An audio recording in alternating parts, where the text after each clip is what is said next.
Eu sou aluna do curso de doutorado de metodologias para o ensino de linguagens e suas tecnologias e vou apresentar para você esse trabalho.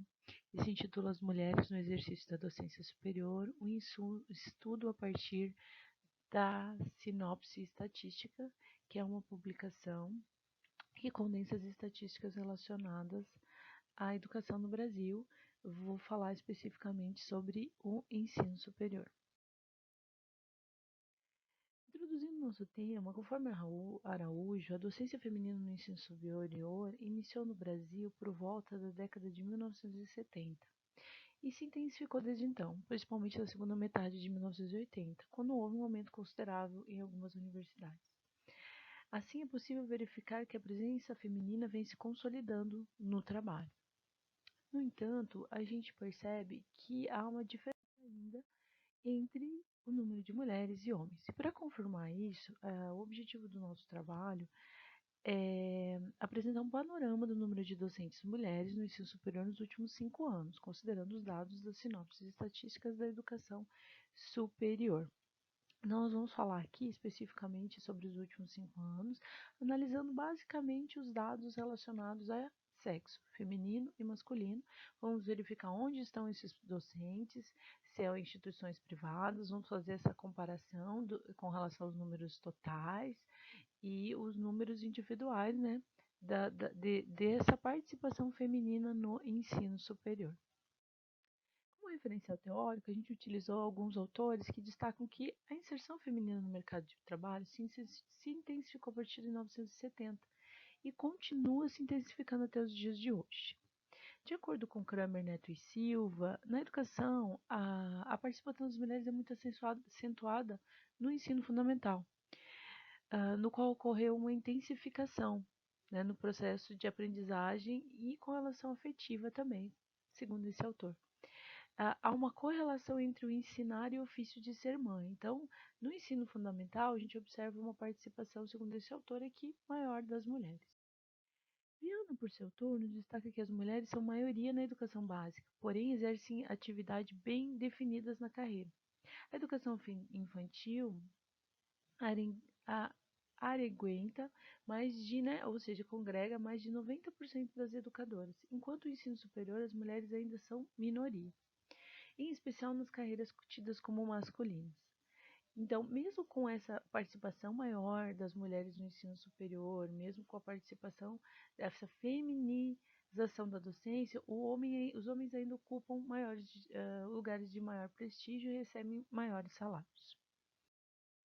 Melo, Lastre e Marx, 2014, assim como Furlim, 2009, evidenciam que há diferenças nas formas de avaliação de homens e mulheres, o que acaba por dificultar a ascensão feminina, e que as mulheres, mesmo com nível de qualificação maior, ainda precisam provar que são capazes para assumir certas funções consideradas masculinas. Então, a gente verifica, segundo o referencial teórico, que existe uma diferença na atuação masculina e feminina no que se refere à participação de homens e mulheres na educação. Como metodologia para esse estudo, foi desenvolvida uma pesquisa do tipo descritiva, quantitativa com análise de dados secundários, ou seja, nós pegamos os dados do ensino superior e fizemos uma análise considerando o recorte temporal de 5 anos, ou seja, de 2013, 2014, 2015, 2016 e 2017, tendo em vista considerar dados mais atualizados. Então, foi feita uma pesquisa simples no site e, a partir dessa pesquisa, a gente conseguiu levantar e analisar os dados. Quais foram os dados que a gente analisou? Aqui apresento para você o total de mulheres no exercício da docência superior nos últimos 5 anos. Percebam que em 2017 foram um total de 179.856 mulheres. E nós tivemos em 2016 181.127.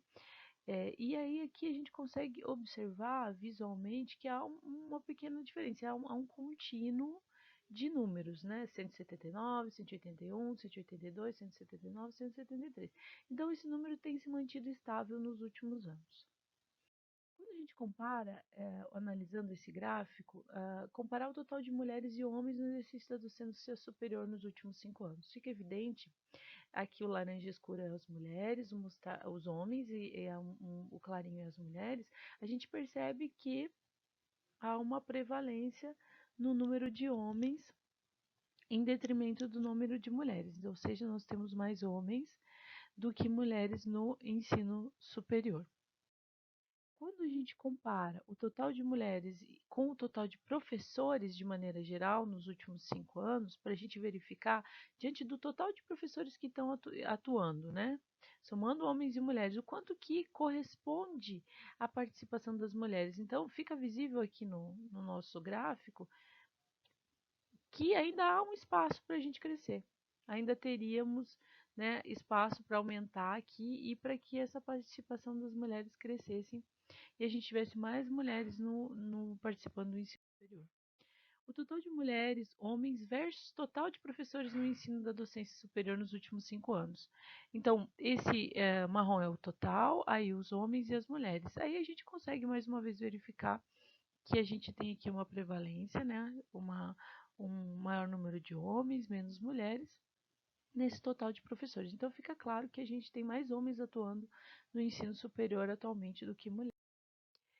Como principais considerações desse estudo. Então, Teixeira e Freitas destacam que, apesar de no Brasil os homens serem a maioria numérica e de poder nas instituições de ensino superior, tanto pública como privada, é notório que o processo de feminização de postos de trabalho no ensino superior. Então, há um aumento, né?